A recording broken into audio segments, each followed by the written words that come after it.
요한복음이 11장까지는 예수님이 기적을 일으킨 장면이 나와요. 한 7가지 기적을 예수님이 일으키신 거를, 물론 이제 제자 요한이 마지막에 예수님께서 하신 그 기적과 놀라운 일을 기록하기에는 뭐 진짜 수도 없이 많아서 요 정도만 내가 적었다 이렇게 하고 끝나거든요. 그래서 실제로 예수님이 7번만 기적을 일으키신 건 아닐 거예요. 실제로는 더 있을 수도 있고 더 여러 가지 경험이 있었는데 대표적으로 성경에 이제 기록된 것만 그 정도다. 근데 12장부터는 제가 요한복음을 굉장히 좋아하는 이유 중에 하나가 다른 복음서는 이제 굉장히 요약돼 있어가지고, 그러니까 큰 줄기를 큼직큼직하게 이렇게 잘라서 굵직하게 툭툭툭툭 이렇게 서술된 복음서도 있는 반면에 요한복음은 이 12장 그 이후로부터는요, 예수님이 십자가에서 달려서 돌아가시기 그 전까지의 딱 일주일, 그 일주일의 내용이거든요. 그래서 예수님의 마지막, 이 땅에서의 사역의 마지막 일주일을 집중적으로 다루는 그런 복음서이기 때문에 요한복음을 읽으면 좀 더 세밀해질 수 있고, 또 이제 누가복음도 그 사람의 어떤 감정이라든지 이런 걸 굉장히 세밀하게 적어 놓습니다. 그래서 지금부터는 더 본격적으로 예수님의 마지막 일주일 이야기라 생각하고 보시면 더 감정이입이 잘 될 거예요. 자, 전에 나사로를 살린 큰 기적을 일으키고 그 전장까지 내용이 예수님을 이제부터 대놓고 잡아 죽이려고 계획을 짰다고 말씀드렸죠. 근데 6월절 명절이 이제 다가온 거예요. 또 6월절 엿새 전에 6일 전에 예수께서 베다니에 이르시니, 이곳은 예수께서 죽은 자 가운데서 살리신 나사로가 사는 동네예요. 그 유명한, 이제 엄청 유명해졌겠죠? 그 장례식에 와서 본 사람들이 있을 거잖아요. 근데 그 진짜 자기가 봐도 확실히 죽었던 나사로가 살아났다라는 거죠. 그러니까 엄청난 빅뉴스일 거예요. 이 당시에 엄청난 이슈가 됐을 텐데 나사로가 사는 그 베다니 그 동네는 굉장히 유명해졌겠죠. 이 사건 이후로. 근데 이제 여기서 이 복음서를 기록한 요한이 의도적으로 6월절 엿새 전이다라고 이제 그 절기를 굳이 적어놨어요. 근데 이거는 요한이 의도를 갖고 적은 게 예수님께서 십자가에서 이제 곧 일주일 안에 이제 돌아가실 거잖아요. 이 사건이 이제 일주일 남은 그 사건부터 기록한 거니까. 근데 이렇게 굳이 6월절이라고 표현하는 거는 이 복음서를 읽는 사람들한테 다시 한번 복선을 이렇게 깔아주는 거죠. 떡밥을 이렇게 투척을 하는 건데, 이게 무슨 떡밥이냐? 유대인들이 6월절이 되면은 뭘 했냐면, 6월절이 그 이집트에서 이제 탈출할 때 마지막 그 장자의 그 저주, 장자를 죽이는 그 저주로부터 보호받기 위해서 어떻게 하라 그랬죠?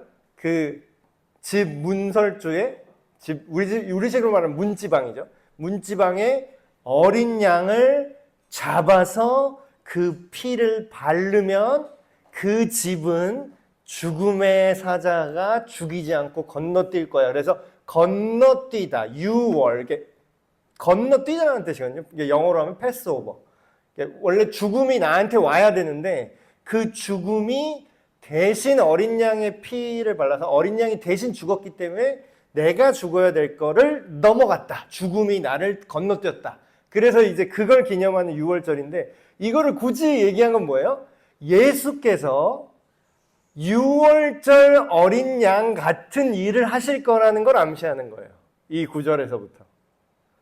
그래서 의도적으로 예수님이 이제 일주일 남았는데 이제 6월절, 마치 6월절의 어린 양처럼 제물이 되실 거다라는 거를 독자들로 하여금, 이 요한복음을 그 당시에 읽는 사람들이 있을 거잖아요. 그래서 그거를 딱 맞춘 겁니다, 지금.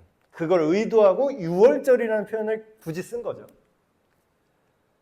거기서 그 이제 나사로의 동네에 다시 왔어요. 거기서 예수를 위하여 잔치를 벌였어요.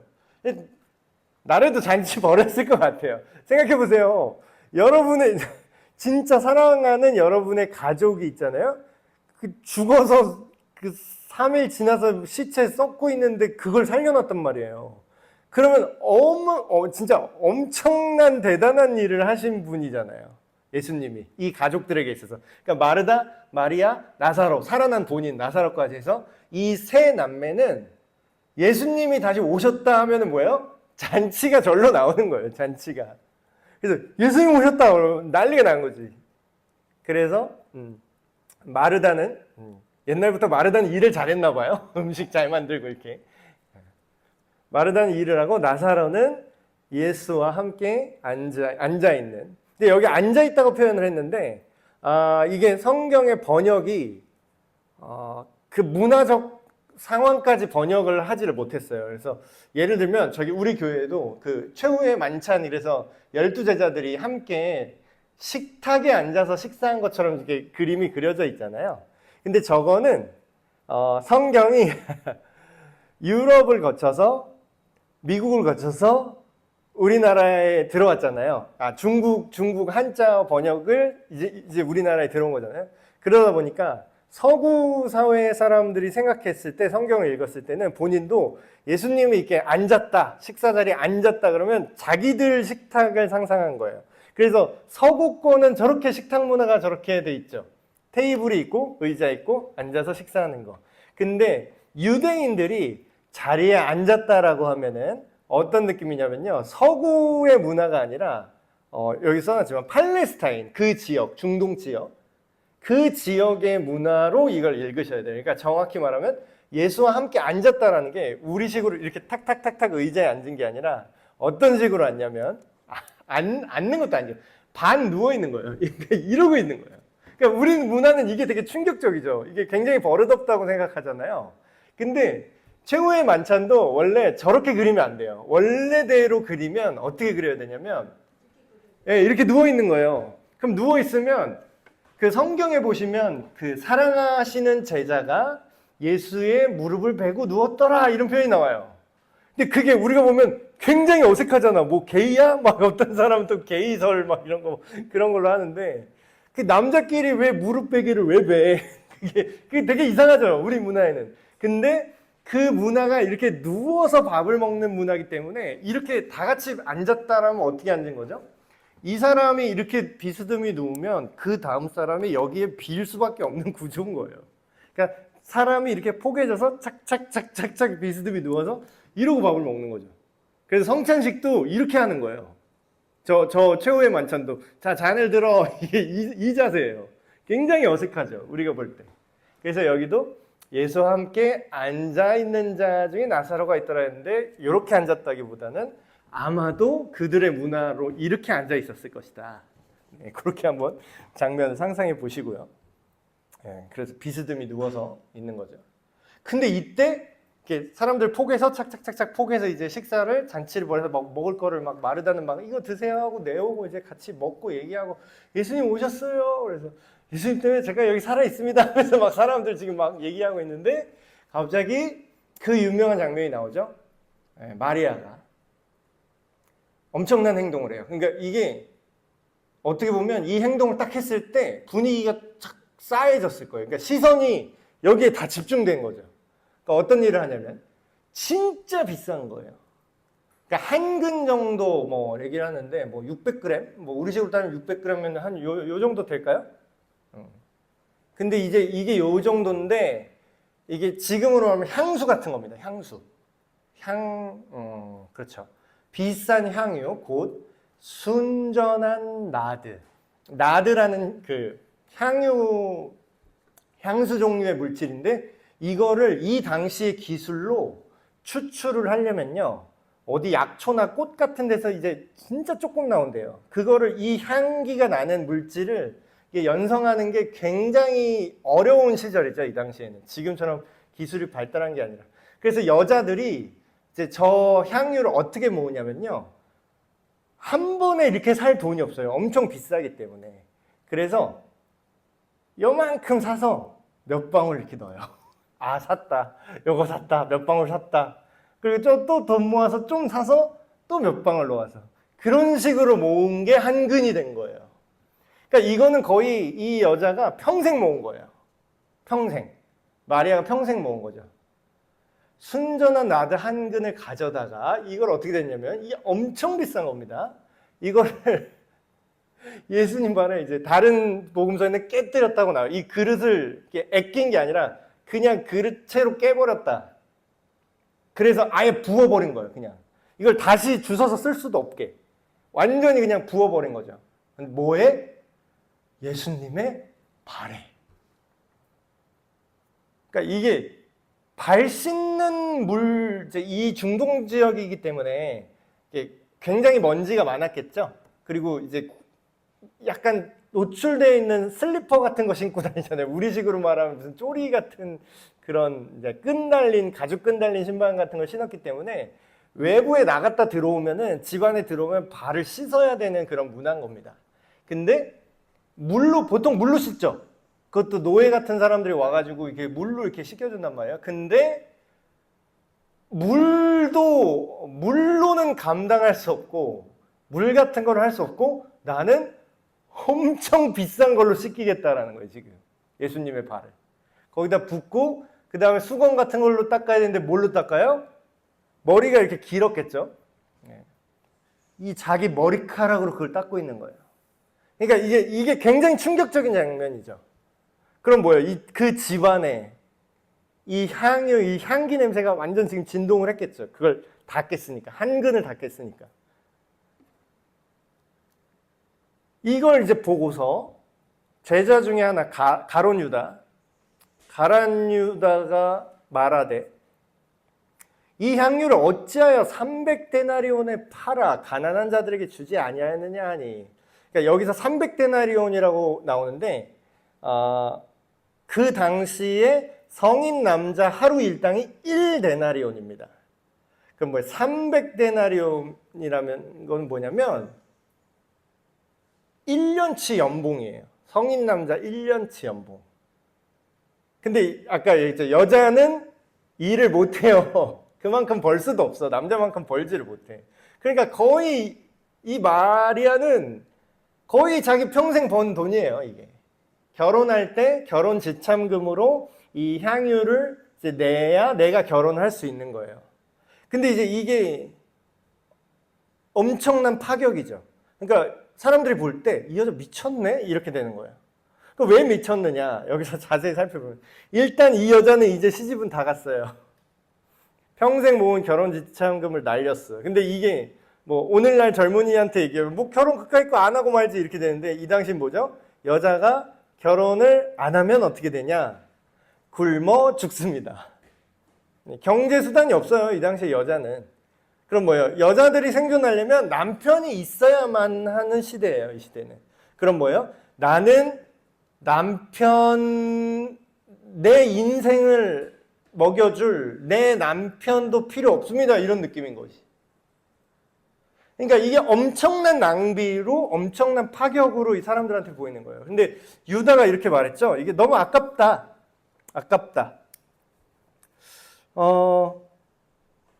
그리고 또 제가 여기도 써놨는데 그 박사님의 책에서 이제 나온 내용이지만 머리카락은 뭐예요? 성경에 보면 그런 내용도 나오죠. 그 여자의 뭐 명예, 그 당시에 어떤 여성성, 지금이랑 좀 문화가 비슷한 것 같긴 해요. 여자의 머리를 이렇게 확 잘라버리면 어떤 걸 상징하죠? 굉장한 수치를 주는 걸 상징하잖아요. 그러니까 그 자기의 명예와 자기의 영광, 여성으로서의 영광을 상징하는 그 머리카락으로 어때요? 마치 걸레처럼 닦아요. 그러니까 이 여자가 미쳤나 이렇게 생각을 하는 거예요. 근데 이제 여러분 이걸 생각해 보세요. 오늘날에 예배와 그리고 헌신에 대해서 얘기할 때 이 본문은 뭐 교회 헌신 예배 때 많이 쓰는 본문이기도 한데 여러분 어떻게 생각하세요? 하나님한테 물론 이제 교회에다가 뭘 하는 게 곧 하나님께 하는 거랑은 완전히 100% 연결되는 건 아니지만 하나님께 드리는 게 본인은 자발적으로 드려도 주변에서 이런 얘기 안 들어보셨어요, 혹시? 주변에서 이런 얘기 하는 사람 있어요. 아, 좀 적당히 하지. 왜 이렇게 아깝게 왜 그러냐. 이런 얘기를 하죠. 아깝다. 돈을, 그렇다고 이제 뭐 예를 들면 교회의 재정을 아무렇게나 흥청망청 낭비하고 의미 없는 일에 막 쓸 수는 없잖아요. 그런 거에 있어서 재정을 이런 데 쓰는 건 좀 아까운데요. 이런 얘기 하는데, 이거를 잘 생각해 보시면, 하나님을 예배한다라는 게 뭘까? 우리가 하나님 앞에 내 삶을 들여서 헌신한다라는 게 도대체 뭘까? 이거를 이 마리아의 이 행동을 통해서 한번 생각을 해볼 수가 있습니다. 여러분, 예배를 어떤 신학자는 예배를 이렇게 표현하는 사람이 있어요. 예배는 거룩한 낭비다. 굉장히 모순적이죠. 거룩한데 낭비래요. 뭔가 말이 이상한데,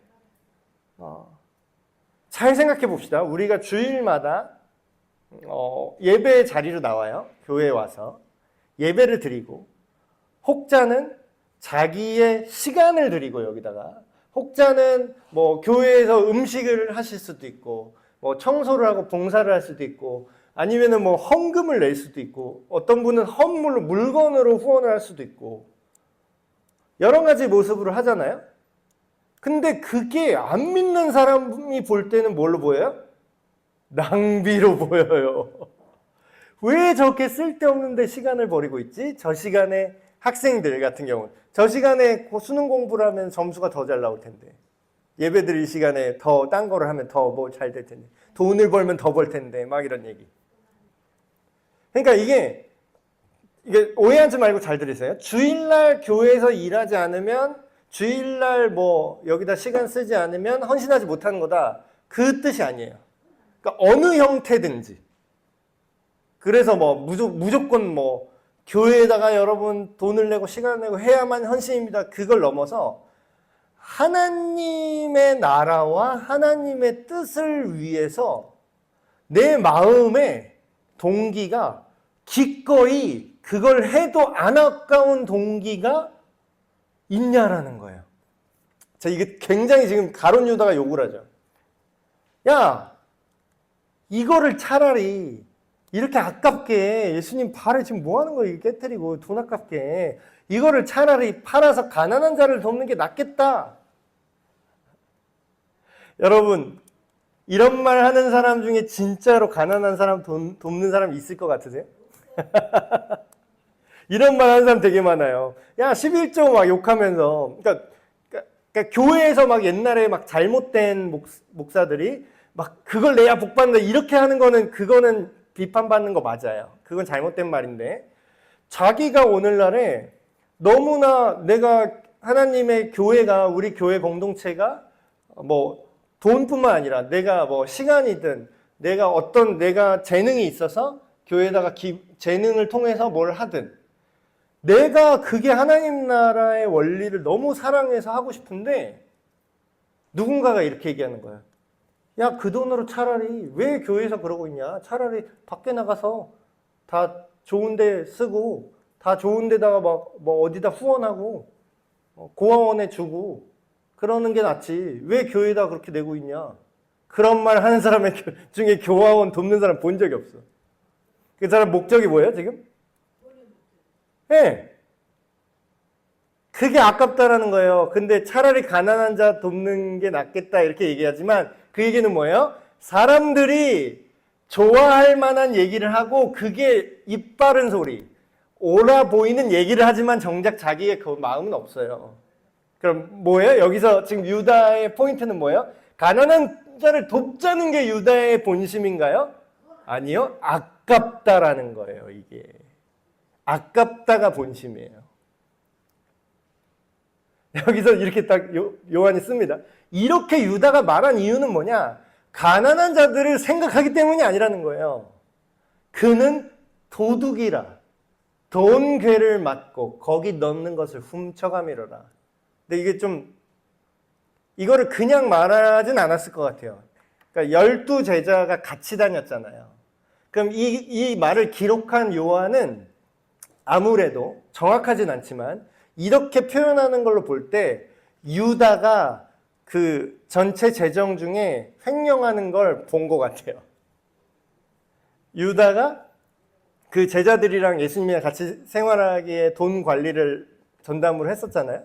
근데 아무래도 이 가룟 유다는 이미 그때부터 뭔가 안에서 세는 바가지 밖에서 샌다고 이미 뭔가 돈을 쓱싹쓱싹 하는 전례가 있었던 것 같아요.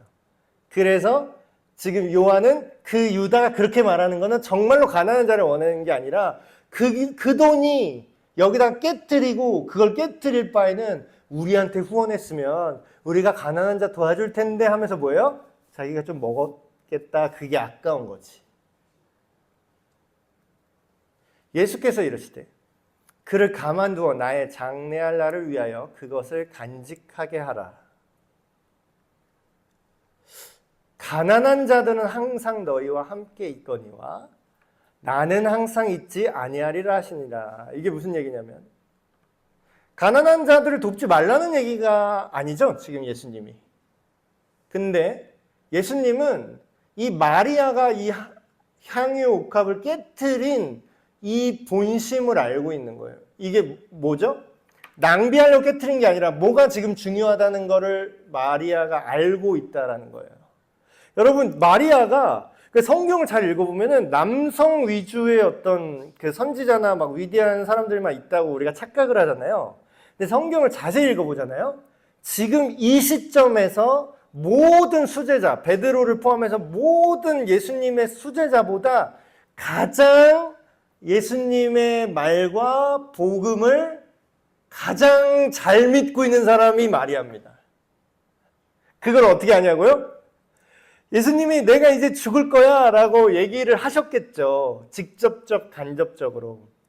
인자가 와서 이사야서에 기록된 대로 고난받고 백성을 위하여 고난받고 그가 어린 양처럼 끌려가서 잠잠히 소리내지 않고 거기서 죽을 것이다. 그거를 계속 얘기를 하셨을 거 아니에요. 이 당시에도. 근데 제자들은 뭐예요? 못 알아들어요. 못 알아들어요. 근데 마리아만 이거를 말로 하진 않아요. 주님, 저는 주님을 믿습니다. 저는 끝까지 주님을 부인하지 않을 겁니다. 끝까지 주님의 부활 생명을 믿습니다. 이런 말을 안 해요. 베드로처럼. 말로 하지 않고 뭘로 해요? 행동으로 보여줘요. 마리아가 울면서 다른 복음서에 보면요. 그 깨뜨려서 울면서 눈물로 머리카락으로 울면서 눈물로 예수님의 발을 씻었다고 나옵니다. 왜 그랬을까요? 예수님이 이제 죽을 거라는 거를 마리아만 믿어요. 몰라요. 다른 분들도 믿은 사람이 있었겠죠. 근데 성경에 명시적으로 기록된 행동으로 볼 때 이 행동은 예수님이 곧 돌아가실 걸 알고 그걸 미리 슬퍼하는 겁니다. 그래서 장례할 날을 준비한다고 예수님이 얘기하죠. 그가 내 장례를 준비했구나. 이걸 아는 거예요. 그러니까 마리아는 그 부활과 그 전체 그림을 몰랐을지라도 확실히 예수님이 그 마치 6월절 어린 양처럼 이제 곧 죽으실 거라는 거를 믿고 직감했죠. 그래서 실제로 이 당시 모든 대제사장과 그 유대인들이 예수님을 죽일 거라는 걸 다 알게 됐다 그랬잖아요. 그래서 예수님의 얘기와 지금 분위기상 돌아가는 것과 다 예수를 죽이려고 하니까 그걸 봤더니 생각을 해보니까 정말 예수님 말씀처럼 그렇게 되시겠구나. 이제 예루살렘에 들어오신 거 보니까 아, 이 날이 정말 가까웠구나라고 그거에 슬퍼하는 거예요. 그러니까 우리가 예수님을 믿는다고 할 때 그런 거죠. 저도 되게 그런 성향이 강한데 우리가 예수님이 우리를 위해서 죽으셨으니까 고맙습니다. 아, 감사합니다. 이런 정서는 있고 그리고 또 너무 다행이다. 이런 정서 있잖아요. 기쁘다. 예수님 우리 위해서 죽으셔서 기쁘다. 이런 정서 있잖아요. 근데 여러분 생각해 보세요. 진짜 친하면 누가 날 위해서 대신 죽어주는 게 물론 감사하고 나는 그로 인해 내가 살 수 있는 거는 기쁜 일이긴 하지만 이 날 위해서 대신 죽는 이 존재를 정말로 사랑하고 정말로 친하면 어떤 반응이 먼저 있어야 될까요? 슬퍼야 돼. 날 위해서 이분이 죽는 게 너무 슬픈 거예요. 너무 안타까운 거예요. 그러니까 뭐예요? 이게 아깝지 않은 거예요. 그래서 이거를 우리가 이해할 때 여러분 또 오해해가지고 그래 내 전 재산을 교회에다가 바쳐야 이게 진짜 믿음이구나. 그 껍데기를 흉내내면 안 되니까 안 돼요. 껍데기를 흉내내면 아무것도 아니에요. 근데 이게 진심이었다라는 거죠. 그래서 이 얘기를 하는 거예요. 항상 너희와 함께 있지 않을 거다라는 건 뭐냐면 지금 육신으로 이곳에 오신 예수님이 이제 내가 언제나 너희와 있는 게 아니라 내가 이제 죽고 다시 부활해서 아버지께로 갈 때, 그러니까 이때의 나를 기념하고 사랑하는 건, 나에게 헌신하는 건 지금 시간밖에 할 수 없어, 이 얘기를 하시는 거죠. 유대인의 큰 무리가 예수께서 여기에 계신 줄을 알고 오니 이는 예수만 보기 위함이 아니요 죽은 자 가운데서 살리신 나사로도 보려 합니다. 그러니까 이게 굉장히 유명한 사건이니까 사람들이 예수가 왔다 하니까 그 예수와 나사로가 같이 만난다면 그걸 구경 난 거예요. 이제 동네 구경 났어요, 지금. 그래서 실제로 어떤 일이 벌어지냐면 대제사장들이 어떻게 한다고요? 예수만 죽이려고 한 게 아니라 나사로까지 죽이려고 했어요. 왜냐하면 나사로 때문에 많은 유대인이 가서 예수를 믿었기 때문에. 그러니까 되게 신기하잖아요. 이거는 진짜 부인할 수 없는 엄청난 기적이 발생하고 그 증거로 나사로가 지금 여기 있어요. 그러니까 나사로는 어쩌면 이런 거예요. 살아있는 예수의 증인이에요. 예수가 메시아라는 걸 그냥 그가 살아있는 것만으로도 증거가 돼요. 왜냐하면 이 사람이 죽은 걸 본 사람이, 이 사람이 장례식 가고 그 동굴, 그 무덤에 들어간 걸 본 사람이 이미 한두 사람이 아니었기 때문에. 그러니까 뭐예요? 이제 예수만 죽여서 끝나는 게 아니라 얘까지 같이 죽여야 된다라고 생각하게 되는 거죠. 그 이튿날에 명절에 온 큰 무리가 예수께서 예루살렘으로 오신다는 것을 듣고, 그 유명한 예루살렘 입성 장면입니다. 종려나무 가지를 가지고 맞으러 나가서 외치되, 이렇게 흔드는 거예요. 큰 이렇게 널빤지 같은 그 종려나무 가지 있죠? 그걸 흔들면서 외치되 호산나, 찬송하리로다. 그러니까 호산나가 아람 방언을 헬라어 그냥 발음으로 막 바꾼 건데, 이게 무슨 뜻이냐면 지금 우리를 구원하소서, 지금 구원하소서 라는 뜻이거든요. 호산나, 찬송하리로다. 주의 이름으로 오시는 이 곧 이스라엘의 왕이시여 하더라. 근데 이제 이게 무슨 뜻이냐면, 우리 예전에 이 장면에 대해서 제대로 깊게 역사적 맥락까지 모르고 그냥 왕이 들어올 때 이런 거를 한다, 그렇게 이제 저 어릴 때는 그렇게만 들었어요. 근데 이게 자세히 알아보니까 이게 어디서 나온 전통이냐면요, 이때 예수님 시대 200년 전에 그 마카비라는 사람이 이제 마카비는 별명인데 유다 마카비라는 그 사람이 혁명을 일으켜서 이스라엘을 독립시켰다고요. 그래서 그 사람의 순수 유대인 혈통 왕조가 세워졌죠. 그럼 뭐예요? 그때 거기서 다 외국 군대를, 외세를 다 몰아내고 이스라엘 승리했다, 독립했다, 성공했다 하고서 이 유다 마카비가 예루살렘으로 들어올 때 했던 행동이에요. 사람들이 종려나무를 흔들면서 호산나, 우리 민족을 구원한 이스라엘의 왕이여. 그러니까 진짜 독립투사이자 건국의 아버지 같은 느낌이죠. 근데 그때 했던 행동을 똑같이 예수님한테 한다는 건 이 군중들이 예수님한테 뭘 기대한다는 거예요?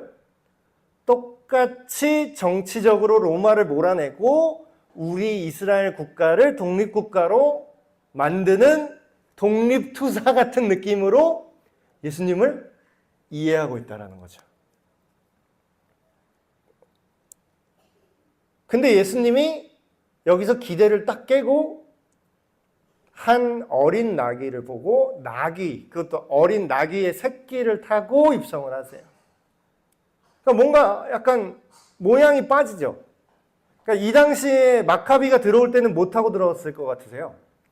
이 사람은 장군이에요. 전쟁에서 이겨서 승리를 쟁취한 사람입니다. 그럼 뭐예요?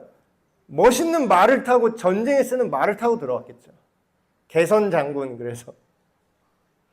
근데 예수님 뭔가 이상하게 새끼 나귀를 타고 들어오는 거예요. 이렇게 조그만, 이렇게 당나귀 같은 느낌으로 이렇게 들어왔겠죠? 아장아장. 뭔가 모양이 빠지는데? 근데 이런 이유가 있어요. 이는 기록된 바 시온 따라 두려워하지 말라. 보라 너의 왕이 나귀 새끼를 타고 오신다 함과 같더라. 그러니까 이게 예언에 써 있어요. 이게 스가랴서, 이 당시의 성경이죠. 스가랴 선지자의 선지서 스가랴 9장 9절에 이런 내용이 적혀 있습니다. 메시아가 이 땅에 올 때 어떻게 올 건지가 써 있어요. 예언으로. 제가 여기 교환에 써놨는데, 시온에 따라 크게 기뻐할지어다. 예루살렘에 따라 즐거이 부를지어다. 보라 너의 왕이 너에게 임하시나니 그는 공의로우시며 구원을 베푸시며 겸손해서 나귀를 타시는데 나귀의 작은 것 곧 나귀 새끼니라. 나귀 새끼를 타고 들어올 거래요, 메시아가. 그러니까 뭔가 다르죠. 사람들의 기대랑 전혀 다르죠. 근데 이게 뭘 상징하는 거죠? 이게 뭘 상징하냐면 힘과 권력과 군사력으로 제압하는 왕이 아니라는 뜻입니다. 메시아는. 그럼 뭘로 제압한다고요? 고난과 자기 희생과 겸손으로 사람들을 구원할 것이다. 그래서 힘과 폭력으로 구원할 거를 사람들은 계속 환호하고 기대하고 종려나무 가지를 흔들잖아요. 그래서 우리가 종려주의 이런 거 이제 우리가 교회에서 지킬 때 그 맥락을 잘 생각해 보셔야 돼요. 그게 막 특히 이제 젊은 청년들 잘 모르면서 막 호산나 막 굉장히 기쁜 찬양으로 하는데 그게 이제 여기서 나온 맥락이거든요. 호산나 우리를 구원하시옵소서. 메시아가 드디어 오셨다. 뉘앙스를 따지면 이런 느낌입니다. 이야 메시아가 드디어 왔다. 이제 우리 살았다. 호산나 우와 이런 느낌이거든요. 근데 이 얘기를 듣는 호산나 얘기를 듣는 예수님 기분이 어땠을까요? 아 역시 나지 이러고 들어오셨을까요? 굉장히 씁쓸하지 않으셨을까요? 굉장히. 그들이 원하는 메시아는 그들을 구원할 수 없는 방식의 메시아를 나한테 지금 투영시키고 있는 거예요. 근데 실제로 예수님이 들어오실 때는 힘과 군사력과 폭력으로 제압하지 않을 거야. 나는 그 스가랴서에 예언된 진짜 메시아야. 내가 대신 죽고 어린 양처럼 내가 온 세상을 위해서 대신 피를 흘릴 거고, 그래서 그걸 믿는 너희들이 하나님을 따르게 만드는 그런 메시아야. 그런 구원자야. 이렇게 메시지를 지금 보내는 거죠. 예수님이. 그래서 예수님이 그들의 환호에 막 반응해갖고 와 역시 나지 이러면서 들어왔을 거라는 건 엄청난 착각입니다. 굉장히 불편한 마음으로 그 예언을 실현하려고 이렇게 들어오셨겠죠. 근데 제자들은 예수님 쫓아다니잖아요. 제자들은 예수님이 막 환호받으니까 제자들은 어때요? 기분이 나쁠까요? 좋을까요? 뭣도 모르고 좋아.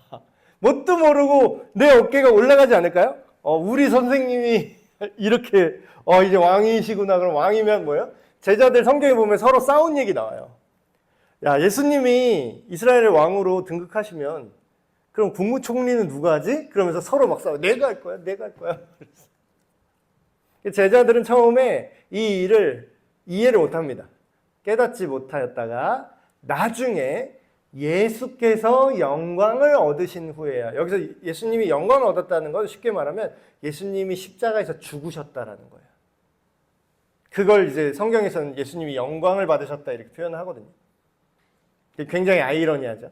우리가 볼 때는 그냥 죽은 건데 그 죽음이 하나님 입장에서는 온 인류를 살리는 영광스러운 행동이었다. 이렇게 성경은 기록을 해요. 그래서 예수님께서 영광을 얻으신 후에야, 가로 열고 예수님께서 십자가에서 죽으신 후에야 이것이 예수에 대하여 기록된 것인지를 그때서야 알았다라는 거예요.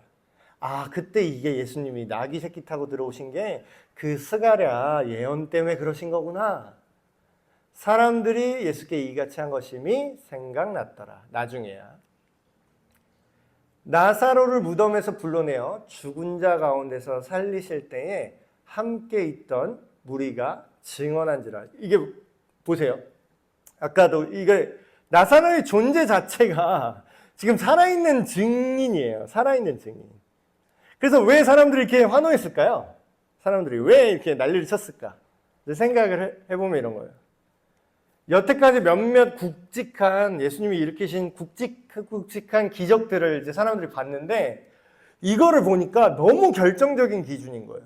기적. 엄청난 기적이죠. 사람들이 이렇게 환호했던, 그러니까 예수님이 전쟁을 한 적도 없고 마카베오, 유다 마카비처럼 뭘 게릴라전을 한 적도 없어요. 근데도 이게 똑같은 마카비 같이 우리를 구원할 거야 라고 종려나무 가지를 왜 흔들 수 있었냐면 사람들이 이렇게 생각한 거예요. 나사로를 볼 때마다 사람들은 이걸 생각하죠. 야, 사람이 죽었는데 3일째에 썩어서 냄새나는 사람도 살릴 능력이 있는 이 사람이 로마 군대를 못 이길까? 이런 생각을 하게 되지 않을까요? 거의 초인으로 생각할 수밖에 없어요. 이거는 인간의 그리고 전에 막 폭풍도 예수님이 명령해서 폭풍도 부리시니까 예수가 죽은 자도 살리고 폭풍도 부린다고 소문에 들었으니까 로마 군인이 뭐 때로 오든 폭풍 소환해서 다 쓸어버리면 끝나지 않을까? 그러니까 그거를 진심으로 믿은 거예요, 사람들이. 그 힘으로 믿은 거죠. 예수는 국가 권력이다. 거의 최종 병기다. 이스라엘의 최종 병기다. 그러니까 사람들이 옛날에 사사기 이런 거 보면은 삼손 같은 느낌을 상상했을 것 같아요. 삼손 하나를 그 군대가 못 당했잖아요. 삼손 하나가 다 밀어버렸으니까. 그래서 그런 어떤 옛날 선지자들의 얘기, 사사들의 얘기. 근데 실제로 내가 그 기적들을 우리가 볼 때에 자기 욕망을 거기다 더 씌울 수 있는 거죠. 그래서 우리도 굉장히 조심해야 될 게, 우리 인생에서 기적같이 잘 될 때, 기적같이 뭔가 잘 될 때, 사람들은 하나님께서, 이렇게 복을 주셨구나. 그렇게 이제 기뻐하고 감사하기 너무나 쉬워요. 근데 이제 문제는 그거를, 이렇게 하기가 너무 쉽다는 거죠, 우리. 하나님이 이거를 내 삶에 왜 보여주셨을까가 똑바로 해석이 안 되잖아요. 그러면 그거를 악한 것에, 내 악한 의도나 욕심으로 하나님께서 주신 그 기적적인 복과 어떤 시간과 돈과 자원과 능력을 잘못 쓰게 됩니다. 그러니까 이런 것들, 이 사람들 종려나무가지 흔든 이 사람들도요, 지금 예수님이 보여주신 기적을 잘못 쓰고 있는 거예요. 그래서 그런 헛된 기대를 막 하고 있는 거죠. 이에 무리가 예수를 맞음은 이 표적 행하심을 들었음이로라. 그러니까 전에도 계속 얘기하는 거예요. 표적이나 기적 자체가 중요하지 않아요. 그러니까 우리 삶에 기도 응답이 이루어져서 내가 복 받고 안 받고가 중요하지 않을 수 있어요. 물론 이제 내가 너무 절박하고 내가 너무 아프고 내가 너무 가난하고 내가 삶이 너무 위급하고 이럴 때는 하나님 도와주십시오. 그게 잘못됐다라는 게 아니에요. 하나님 좀 살려주십시오. 그렇게 기도하는 게 잘못됐다라는 게 아니라 그런 기적을 몇 번 이렇게 맛보다 보면 우리가 어떻게 되기가 쉽냐면 기적에 기대요. 기적에. 그러니까 기적을 누가 주셨고 그 기적을 주신 분이 내가 어떠한 생각과 어떤 삶으로 어떤 동기로 가길 원하시는지를 생각을 안 해요. 그러고서 계속해서 자기는 잘 믿는 줄 알아. 그러니까 굉장히 위험해지는 겁니다. 그래서 예수님이 기적으로, 그러니까 어떤 사람들 막 그런 질문 하잖아요. 되게 건방진 줄도 모르고 그런 건방진 말을 하죠. 예수가 내 눈앞에 나타나면 내가 믿을게. 이런 사람 있잖아요. 내가 뭐 이렇게 되는데 내 일 요거 해결되면 내가 믿을게. 이런 사람 있죠. 그 일 일어나도 안 믿어요. 그 일 일어나도 안 믿는다고. 예수님이 지금 다 전 세계 지금 뭐 60만 명인가요? 70만 명인가? 전 세계 70만 명 앞에 실시간으로 예수님이 다 나타나서 싸대기 짝짝 들이면서 내가 예수다. 내가 예수다. 내가 예수다. 그럼 사람들이 예수를 따를까요? 제가 안 따른다, 그래도 안 따른다에 제가 많은 걸 걸 수가 있어요. 왜냐하면 성경에 그 얘기가 이미 나와요. 많은 기적을 봐도요, 예수님을 따르지 않는 사람이 태반입니다. 근데 이런 현상이 일어나잖아요. 겉보기에 예수를 따르는 것 같은 많은 군중이 지금 일어났잖아요. 군중이 일어났어요. 근데 거기에 바리새인들이 거기에 어떻게 반응하냐면, 바리새인들이 서로 말하되 볼지어다 너희 하는 일이 쓸데없다. 보라 온 세상이 그를 따르는도다 하니라. 이게 이제 말이 좀 어려운데 쉽게 말하면 이런 거예요. 자기들끼리 이렇게 얘기하는 거예요. 너 예수 견제하고 막 잡아라 뭐 이렇게 명령 내리고, 야 우리 그거 필요 쓸데가 없어. 야 이거 봐봐 지금 온 세상이 다 예수를 좋아해. 야 이거 잡겠냐 이래서? 야, 우리가 하는 예수 잡으려고 하는 거 이게 쓸데가 있겠어 이거? 이미 다 틀어진 거 아니야? 이렇게 얘기를 하는 거죠. 근데 이제 우리가 여기서도 또 생각해 볼게. 예수님의 방식을 우리가 따라야지 예수를 믿는 겁니다. 그러니까 이거를 굉장히 설명이 필요해졌어요. 근데 내 생각대로 예수님을 믿는 게 믿는다고 착각하는 사람이 너무 많아졌고요. 그리고 특히 이제 가르침도 현대에 있어서는 자기가 고를 수 있는 게 굉장히 많아졌잖아요. 그러니까 어떻게 보면 되게 복인데 어떻게 생각하면 오히려 저주인 것 같아요. 오늘날에. 설교 여러분이 원하면 다 볼 수 있죠. 방구석에 앉아서 다 볼 수 있죠. 그리고 성경 무슨 지식 요즘 너무 쉽게 풀어서 다 얘기해줘요. 유튜브 가면은 현직 성서학자가 알려줘요. 그러니까 하나님에 대해서 알 수 있는 그런 것들, 되게 유명한 것들, 좋아 보이는 것들 너무 많아요. 너무 많은데, 근데 그런 게 많으면 예수님을 믿고 따르는 사람이 많아야 되잖아요.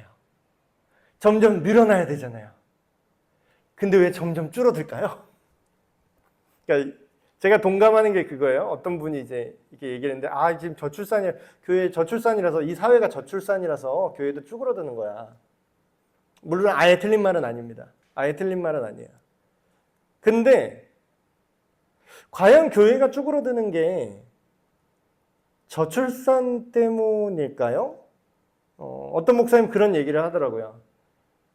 교회가 다른 사람을 전도를 막 이렇게 안 믿는 사람을 막 복음을 전해서 이렇게 교회 안으로 끌어들이지 못할지라도 자기만 똑바로 믿어도 교회는 증가해야 된다라는 거예요. 그래서 굉장히 참신한 생각이다라고 생각을 했는데 그 목사님 설명하니까 굉장히 설득력이 있더라고요.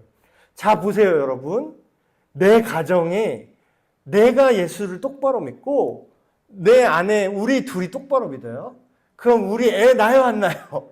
애를 낳았어요? 그럼 우리 아이를 똑바로 복음을 전해요. 교회와 함께 합력해서 아이에게 예수님을 알려요. 성경이 말하는 그 예수님이 스스로 드러내신 그 예수님, 사람들이 생각한 예수 말고 그 예수님을 전수해요. 그럼 얘가 커요. 얘가 또 애를 낳아요. 그럼 뭐예요?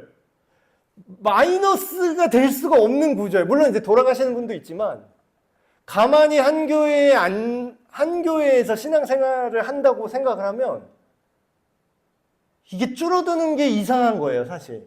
근데 현재 교회는 줄어들죠. 왜 그럴까요? 내가 똑바로 안 믿거나 아니면 믿는다고 생각했는데 엉뚱한 불순물이 섞여서 믿거나 내가 생각하는 예수를 믿거나 그럼 뭐야? 그게 힘이 없어지니까 내 다음 때에도 이게 연결이 안 되는 거예요. 그래서 이게 뭐 사회 탓하고 이럴 게 아니라 우리가 정말 예수님을 믿어야 되는구나. 근데 이제 보통 어떻게 생각하죠? 바리새인들이 생각하는 것처럼 자꾸 대세를 따르려 그래.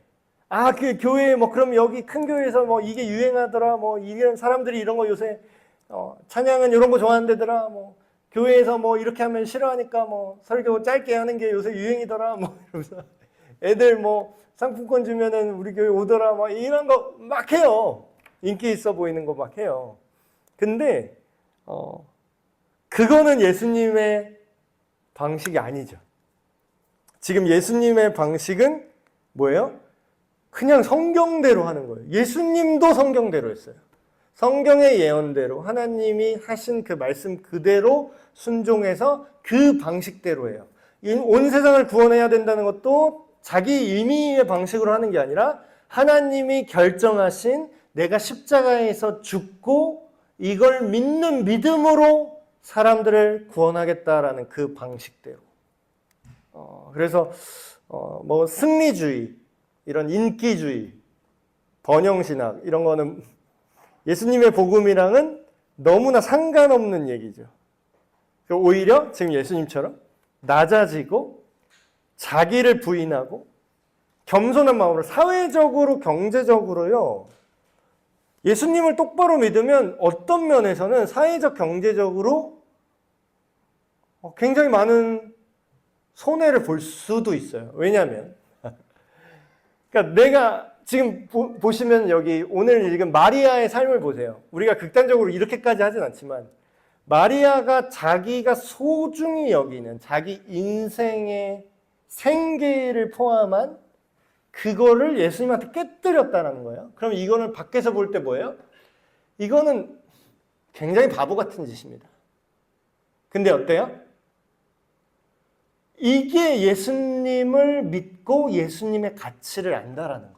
예수님은 나에게 영원한 가치를 제공하실 거를 알아요. 근데 이제 이거를 강요한다고 되는 게 아니고요. 이거는 법으로 만든다고 율법을 따르라 해서 되는 게 아니에요, 이거는. 그러니까 오늘날 교회도 우리가 좀 조심해야 되는 게 옛날에 자꾸 가르쳐야 된다면서 그게 가르침이 이 원리를, 이 마음의 동기를 가르쳐야 되는데 이 행동을 가르친 거야. 그래서 11조 생활해야 돼. 그러고 애들 어렸을 때 자기는 전혀 동의가 안 되는데 네 돈 뺏어주고 신실한 믿음 가진 크리스찬 기업 사장님이 안 믿는 사람한테 월급 주는데 11조를 떼고 주는 거야. 그럼 뭐예요? 우리는 그런 행동을 할 때 어떤 반응이 나오죠? 미친 기독교 이런 욕을 먹죠. 근데 지금 마리아가 야 예수님 이제 돌아가시니까 야 네 향유 깨라. 이게 법이야. 순종해야 돼. 그래서 당위성 때문에 한 거예요? 아니죠. 그러니까 우리가 자발성을 우리의 믿음 안에서 하나님이 원하시는 살아있는 사랑의 관계 때문에 너무 죄송하고 너무 감사하고 또 너무 슬프잖아요. 그래서 내가 내 삶을 쏟아내는 이 경험이 너무나 귀하고 이거를 사람들이 보게 해야 된다라는 거죠. 물론 개 중에는 유다같이 아깝다 돈 아깝다. 근데 그 사람은 지금 그 수준인 거예요. 그러니까 그걸 또 정죄할 필요는 없어요. 우리가 교회 안에서 내가 헌신한다고 해서 헌신하지 않는 다른 사람 볼 때 믿음이 없어. 그럼 뭐예요? 이렇게 믿음 있는 척을 해야 되잖아, 이 사람이. 마음에도 없는데 또 그게 율법이 되고. 그게 교회를 좀 병들게 하지 않았나, 그동안. 그래서 이런 어떤 오늘 얘기했던 마리아의 헌신과 그리고 예수님이 어떤 왕인가, 우리가 생각하는 그런 나 잘되게 하는 왕이 아니라 진정한 하나님 나라의 왕 되심, 그거를 우리가 좀 묵상을 했으면 좋겠습니다. 오늘 두 가지 기도 제목 갖고 기도할 텐데요. 첫 번째는 우리가 예배를 드리거나 물론 이제 주일날 드리는 그 예배 시간만 예배가 아니라요. 우리의 삶 전체가 하나님이 받으시는 제물이라고 보시면 딱 맞습니다. 그래서 내 삶의 모든 영역에서 내가 귀하다고 생각했던 게 있죠. 돈이 중요하지 않습니다. 다 바쳐야 됩니다. 이런 말 하는 사람 다 사입이에요. 돈 중요합니다. 예수님도 그걸 인정했어요. 돈이 중요하다는 걸. 근데 뭐예요? 그것보다 더 중요한 게 있다라는 거예요. 근데 이거를 아는 사람만 이런 걸 할 수 있어요. 하나님 앞에 뭐 헌금 드려야 돼, 이거 버릇 드려야 돼. 물론 이제 아예 모르는 사람한테는 설명을 해주고 알려줄 필요는 있는데 그거를 규칙처럼 가르친다고 그 사람이 하나님께 헌신하지 않습니다. 나중에 아까워해요. 오히려 나 교회에서 이렇게 시켜서 했는데 이거는 불합리한 거야 이러면서 그 돈으로 차라리 교회 안 내고 이거 했으면, 그러니까 유다 같은 소리 하는 거죠. 아깝다는 거지. 그러나 우리가 귀하다고 생각했던 것보다 예수님이 우리를 위해서 하신 거를 우리가 알게 된다면, 그걸 느낀다면 아깝지가 않게 될 겁니다. 우리의 시간, 우리의 헌신. 그래서 예수님을, 오늘 이 마리아처럼 예수님을 더 귀하게 여기게 하여 주시옵소서. 두 번째 기도 제목은 우리 삶에 예수님을 왕으로 모셔야 됩니다. 근데 자기가 생각하는 왕이면 안 돼요. 내 인생을 무조건 잘 풀리게 하는 어떤 복채 같은, 무슨 신주단지 같은 예수를 믿으면요, 그거는 내가 예수를 왕으로 세워놓고 섭정하겠다는 거예요. 내가 예수님을 조종하겠다는 거예요. 예수님은 왕이란 이름만 가진 꼭두각시고 실권은 내가 잡고 예수를 조정하겠다라는 의도거든요. 근데 그런 왕은 필요가 없어요. 근데 진짜 예수님이 우리 삶의 왕이 되신다는 건 뭡니까? 왕이 신하가 하자는 대로 끌려가면 그게 왕입니까? 내가 기도할 때 예수님 내 뜻대로 하십시오 이러면서 기도하면 그게 예수님 왕 된 거예요? 내가 예수님을 노예로 부리고 싶은 게 아닐까요? 우리 삶의 모든 가치 판단들, 기도의 방식, 기도의 동기, 이런 모든 것들, 삶의 모든 영역에서 예수님을 진정한 왕으로 모시고 하나님 나라의 가치대로 우리가 살게 하소서. 함께 이 두 가지 제목으로 기도하겠습니다. 하나님 아버지, 오늘 향유 옥합을 깨트린 마리아의 헌신처럼 예수님 앞에 아무런 아까움이 없고 삶으로 예수님께 헌신하고 모든 것을 드릴 수 있는 우리가 되기를 원합니다. 우리가 여러 가지 일들을 하고 시간과 돈을 쓸 때 우리는 아깝다고 여기는 것에 그 어떤 것도 쓰고 싶어 하지 않습니다. 그러나 우리를 위해서 엄청난 낭비를 이미 하신 하나님, 이 죄인, 이 당장 죽어도 마땅한 죄인들을 위해서 하나님의 생명, 예수 그리스도의 생명도 아끼지 않고 주신 그 엄청난 낭비, 그것을 삶으로 보여주신 주님의 사랑을 기억할 때 우리가 이 땅에서 주님을 따르는 것에 아까운 것이 없게 됩니다. 하나님, 이런 진정한 믿음, 이 진정한 사랑으로 우리를 변화시켜 주시옵소서. 하나님 아버지, 우리 삶에 예수님이 진정한 왕으로 자리 잡게 되길 원합니다. 우리가 예수님을 믿는다고 하면서 여전히 어떤 삶의 영역에서는 내가 왕이 되어 내가 판단하고 내가 예수님을 끌고 가려고 했던 모습들이 있습니다. 이 모습들이 있었다면 깨닫게 하시고 다시금 돌이켜서 모든 삶의 영역에서 예수님이 왕이 되어서 주님, 나를 구원하여 주시옵소서. 내 방식대로, 내 뜻대로가 아닌 하나님의 방법대로 우리를 구원하여 주시옵소서. 따르게 하여 주시옵소서. 하나님 아버지, 사랑하는 에베네셀 교회 한 사람 한 사람 우리 모두가 예수님을 믿고 따르길 원합니다. 우리가 해야 되니까 하는 게 아니라, 남의 눈치 때문에 하는 게 아니라, 정말 우리에게 베풀어 주신 예수님의 사랑과 헌신, 먼저 사랑하신 그 사랑에 감동하여 우리의 보잘것없지만 작은 영역 주님 앞에 내어드림을 아까워하지 않고 기쁨으로 기꺼이 헌신하는 삶이 되게 하여 주시옵소서. 주님이 나의 왕, 나의 하나님이십니다. 나의 구원자뿐만 아니라 나의 주님, 나의 왕이 되어 주심을 알게 하시고 말만 주여 주여 하는 자가 아니라 말만 왕이시여가 아니라 우리 삶의 진정한 왕으로 순종하며 따르게 하여 주시옵소서. 우리 주 예수 그리스도의 이름으로 기도합니다. 아멘.